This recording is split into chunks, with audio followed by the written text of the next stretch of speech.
함께 하신 하나님의 말씀은 역대하 9장 1절부터 6절입니다. 솔로몬이 몰라서 대답하지 못한 것이 하나도 없었더라. 대단하죠. 스바 여왕이 평상시에 궁금했던 것이 굉장히 많았을 것 같아요. 예를 들면 왕궁을 지을 때 어떻게 하면 더 효과적으로 지을 수 있는가? 나라를 다스릴 때 어떻게 하면 더 효과적으로 나라를 다스릴 수 있는가? 그것뿐만이 아닙니다. 하늘을 바라보면서 별의 움직임과 자연 만물을 바라보면서 사계절의 변화라든가 아마 스바 여왕이 알고 싶은 것이 너무 많았을 것 같아요. 근데 성경에 뭐라고 있느냐? 솔로몬이 몰라서 대접하지 못한 것이 하나도 없었더라 그랬어요. 대단하지 않습니까? 솔로몬의 지혜. 그 묻는 그 많은 어려운 질문을 다 대답했을 뿐만 아니라 몰라서 대답하지 못한 것이 하나도 없었다. 그리고요, 솔로몬이 지은 왕궁을 보고 성전을 보고 놀랬다는 거예요. 특히 솔로몬의 왕자는 계단이 6개입니다. 그리고 6계단을 올라가면 가장 높은 층에는 금으로 바닥을 깔았어요. 그 위에 이 왕좌를 설치했습니다. 그리고 왕이 앉는 의자 옆에는 사자가 한 마리씩 있는데 금입니다. 그리고 6계단도 크게 계단을 만들어가지고 계단 하나하나마다 2개의 사자를 양쪽에 배치했어요. 6개니까 12개의 사자예요. 그것도 다 금으로 만들었으니까 얼마나 여러분 대단합니까? 자, 솔로몬이 했던 행동이라든가 업적을 보면서 이 스바 여왕이 너무나 놀랬다는 거예요. 건축이면 건축, 그리고 문화하면 문화. 요즘에 우리나라 이 K-팝이라든가 K-드라마가 지금 전 세계로 히트를 치고 있어요. 전 세계에서 1, 2위를 하고 있는데 이 전 세계에서 1, 2위를 하기도 일평생 한 번 하기도 어려운데 지금 우리나라가 1, 2위를 2개를 동시에 하고 있어요. 대단하죠. 그래서 그 미국의 CNN 뉴스 보다가 트럼프가 인터뷰하는 내용이 나와 있는데 한국을 칭찬하더라고요. 한국 진짜 잘한다. 한국 정말 대단하다. 칭찬하더라고요. 한국에 대해서 세상에 한 5분 동안인가 이야기하는데 그 전 세계 방송을 보고 있는데 세상에 우리나라 문화를 칭찬하는 걸 제가 들었습니다. 대단한 거예요. 우리나라 김구 선생이 원래는 불교 신자였다고 그러죠. 그러다가 예수님을 믿고 김구 선생님이 감리교 집사님이 되었습니다. 할렐루야. 그래서 정동교회에서 6.25 전쟁이 끝난 다음에 미군들이랑 모여서 감사 예배를 드리면서 우리나라의 경찰서 10개보다 교회 하나 짓는 게 낫다라고 이야기하신 분이 김구 집사님입니다. 이분이 뭐라고 그랬느냐? 한 나라 이 문화가 세계를 지배하는 그때가, 우리나라 문화가 세계를 지배하는 그때가 왔으면 좋겠다. 이런 이야기를 했다고 합니다. 자, 솔로몬의 지혜도 마찬가지입니다. 솔로몬의 지혜도 건축이면 건축, 문화면 문화. 이 솔로몬의 지혜를 통해서 이루어낸 그 나라의 환경을 보고 이 스바 여왕이 아주 놀랬다는 거예요. 엄청나게 놀랬다는 거예요. 그래서 무슨 이야기를 합니까? 자, 우리 한번 5절 말씀 보겠습니다.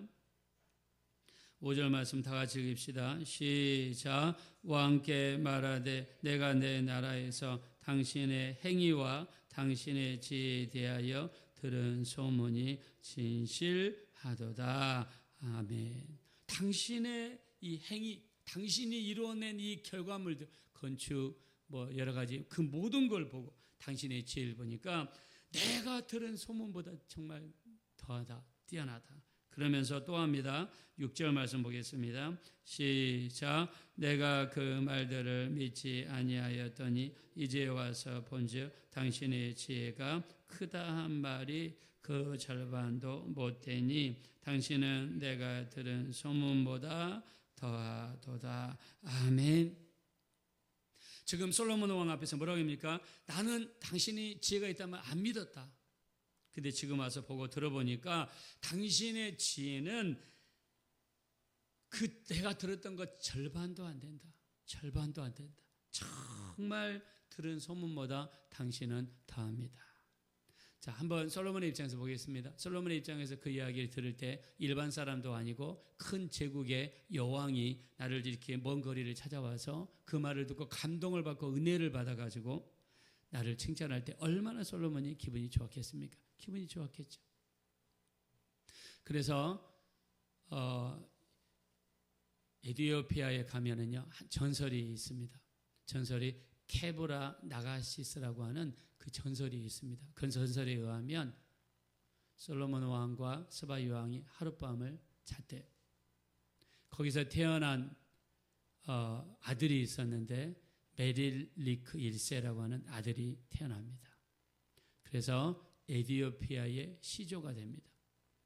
그 아들이 장성해서 왕위에 오른 다음에 솔로몬을 만나러 어느 정도 큰 다음에 솔로몬을 만나러 왔다고 그래요. 그때 솔로몬이 메릴리크 1세에게 법궤를 줬답니다. 그래서 그 법궤를 가지고 와서 에티오피아에 가면 악숨이라고 하는 지역에 가면 교회가 하나 있는데 그 교회는 일반인들이 통제하지 못하게 막고 있습니다. 그 안에 뭐가 있냐면 이스라엘에서 가져온 법궤가 그 교회에 있다는 거예요. 근데 성경을 찾아보면 우리 스바 여왕과 솔로몬 여왕이 만나는 장면이 열왕기상 10장과 역대상 9장에 나와 있는데 스바 여왕이 솔로몬을 만난 다음부터는 법궤 이야기가 나오지 않습니다. 그전에는 법궤 이야기가 그렇게 많이 나오는데 성경 어디를 찾아봐도 스바 여왕이 솔로몬을 만난 다음에는 법궤 이야기가 나오질 않아요. 그래서 사람들이 진짜 그때 법궤가 옮겨진 게 아닌가라고 사람들이 생각하기도 합니다. 그러나 그 누구도 모릅니다. 지금은 법궤가 어디 있는지 아무도 모릅니다. 그러나 한 가지 확실한 것은 법궤는 예수님의 모형입니다. 실체가 되신 예수님이 이 땅에 오셨으니 모형은 이 땅에 더 이상 필요합니까? 필요하지 않습니까?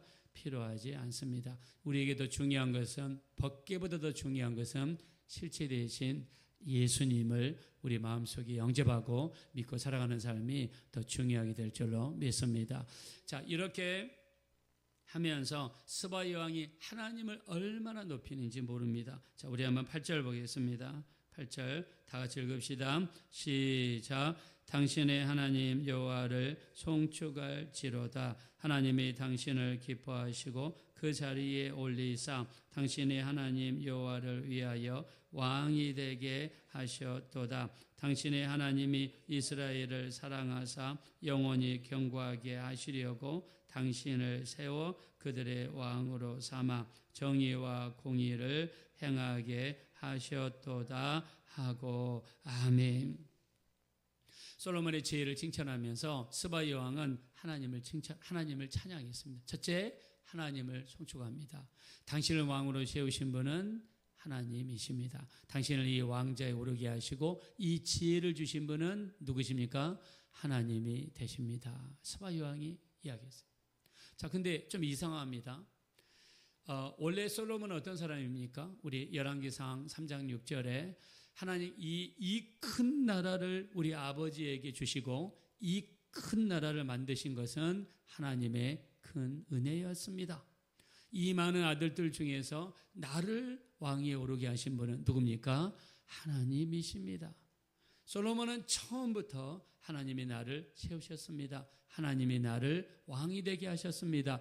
하나님께서 우리 아버지를 축복하셨습니다. 이것은 큰 은혜입니다. 솔로몬은 처음부터 하나님을 높여드리고 하나님을 찬양하고 하나님을 드러낸 사람이었어요.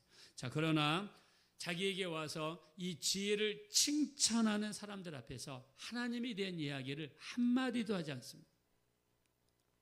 당신의 지혜가 뛰어납니다. 당신의 지혜가 대단합니다. 여러분 사도행전 12장에 보십시오. 헤롯이 왕복을 입고 연설할 때에 이거는 사람의 소리가 아니라 무슨 소리라고 그랬습니까? 신의 소리입니다.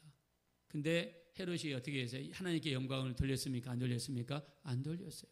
우리 사도행전 12장 23절 하나님께 영광을 돌리지 아니하는 거로 벌레에게 먹혀 죽었다고 그랬어요. 우리 주변에서 우리를 칭찬하고 우리를 높이는 이야기가 나오면 우리 그대로 있으면 안 돼요. 헤롯도 사람들이 당신의 소리는 사람의 소리가 아니라 신의 소리다. 그러면 어떻게 해야 됩니까? 이 소리를 주신 분은 하나님이십니다. 하나님께 영광을 돌립니다. 하나님께 영광을 반드시 돌려야 됩니다. 근데 헤롯은 돌리지 않아서 죽었어요. 여기 솔로몬도 이렇게 칭찬을 합니다. 당신의 지혜는 대단합니다. 놀랍습니다. 그러면 이 스바야 왕이 지금 고백했던 이 말 무슨 말입니까? 하나님을 찬양합니다. 나를 왕이 되게 하신 분은 하나님이십니다. 하나님이 이 지혜를 내게 주셨습니다. 이 말을 솔로몬이 해야 돼요. 근데 한 번도 그 뒤에 솔로몬이 하나님을 드러낸 이야기가 나오지 않습니다. 열왕기상 10장에도 똑같은 장면이 나와 있는데 가서 찾아보면 한마디도 솔로몬이 하나님에 대한 이야기를 하지 않습니다. 벌써 솔로몬의 마음은 하나님을 떠난 거예요. 그 마음 속에 다른 생각이 들어가니까 하나님께 영광을 돌리지 않는, 여러분 왕으로서 나이 60에 죽었습니다. 정말 비참한 삶을 산 거죠. 더 오랫동안 더 잘 먹고 더 좋은 데 살면 더 오래 살아야 됨에도 불구하고 단명하는 그런 무서운 일이 발생했습니다. 우리가 다른 사람들이 또 칭찬하거나 또는 우리를 통해서 하나님이 크신 일을 행할 때 하나님이 하셨습니다. 하나님이 주신 지혜입니다. 하나님이 능력을 주셨기 때문에 이 일을 감당할 수 있었습니다. 우리는 거기까지 가야 될 줄로 믿습니다. 하나님의 영광을 드러내는 삶, 하나님이 기뻐하는 겁니다. 모세를 보십시오. 그 많은 사람들 앞에서 나를 믿지 아니하고 내 거룩함을 드러내지 아니한 고로 너는 가나안 땅에 들어가지 못한다 그랬습니다. 그 많은 사람들 앞에서 하나님의 영광을 드러내지 못했던 모세는 가나안 땅에 들어가지 못하고 말았습니다. 우리에게 있는 능력, 우리에게 있는 기도응답 하나님이 하신 것입니다. 우리가 잘나서 된 것이 하나도 없습니다. 우리에게 좋은 일이 이루어질 때마다 하나님께만 영광 돌리고 하나님만을 드러내셔서 하나님께서 계속해서 우리를 쓰시고 우리 가족을 쓰시고 계속해서 축복하시는 이 역사가 우리 가운데 이루어지게 되시기를 예수님의 이름으로 축원드립니다. 이 시간 기도하실 때 우리 일평생 하나님의 영광을 온전히 드러낼 수 있도록 다른 사람들이 나를 칭찬하거나 우리 가운데 하나님의 역사가 나타나고 기도응답이 이루어지고 큰 좋은 일이 벌어졌을 때 하나님만 드러내고 하나님께 영광 돌리고 그것을 입으로 표현할 수 있는 우리 모두가 될 수 있도록 도와주십시오. 우리 합심으로 간절히 기도하겠습니다. 걸어주고 잡으라시 하나님 진심으로 감사합니다. 우리가 이 마지막 때 온전히 하나님 앞에 서기 원합니다. 우리 하나님, 사람들이 우리를 칭찬하고 우리에게 좋은 일이 벌어지고 놀라운 역사가 일어나고 기적의 역사가 일어나고 우리 하나님, 하나님이 응답의 역사가 일어났을 때 우리는 그냥 잊지 않게 하소서. 하나님이 하셨습니다. 우리 주님이 하셨습니다. 우리 주님께 영광을 돌려드립니다. 우리 주님 감사합니다. 우리 주님께 영광 돌려드릴 수 있는 우리 모두가 될 수 있도록 우리 하나님 인도하여 주시옵소서. 전능하신 하나님께서 우리 삶 속에 역사하시고 우리 삶을 장악하시니 그 말씀에 의지하여 온전히 살아갈 수 있도록 우리 하나님 인도해 주시고 우리 하나님 불쌍히 여겨 주시옵소서.